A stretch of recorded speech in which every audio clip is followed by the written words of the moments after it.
All right, think about this. We track everything these days, right? Our steps, our sleep. But what if you could track your studying to get better grades? Can tech and all this data we have now actually give students a real advantage? I mean, it sounds almost too simple, doesn't it? But a really fascinating experiment set out to answer that exact question. Could one single data-packed email sent just once a week be the thing that helps you ace your classes?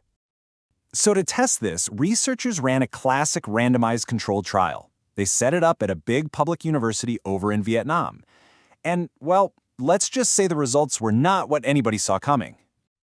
The study involved 309 first-year university students. So, yeah, a pretty decent-sized group, big enough to see if this whole idea actually had legs.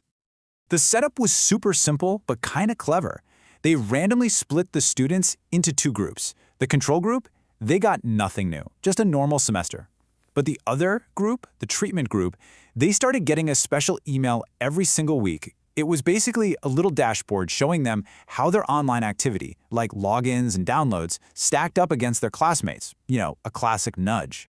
And here's exactly how it all went down. First, they split up the students. Second, they started sending out those weekly reports to the one group for half the semester. Third, they tracked everybody's online activity the whole time. And then, the grand finale. They compared the final grades for both groups to see if the nudge actually made any difference. Okay, so the experiment is up and running. The emails are going out. So what happened? Well, at first, it looked like a home run, a total, massive success. And you could see the power of that simple little email almost immediately. The data was crystal clear. Those weekly reports absolutely changed how students were behaving online.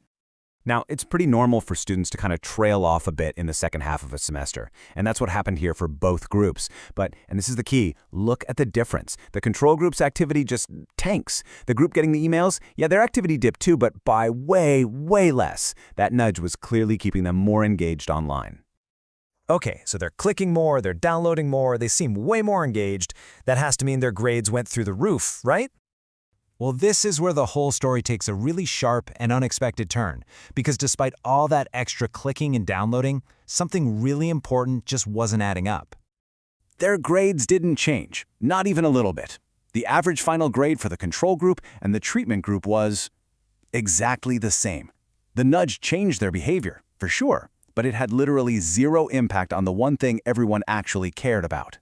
So what on earth is going on here? If more clicks and more logins don't get you better grades, then what does?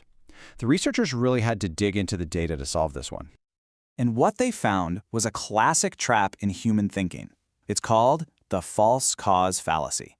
The students saw that their peers with higher grades also had more online activity, so they just assumed one caused the other.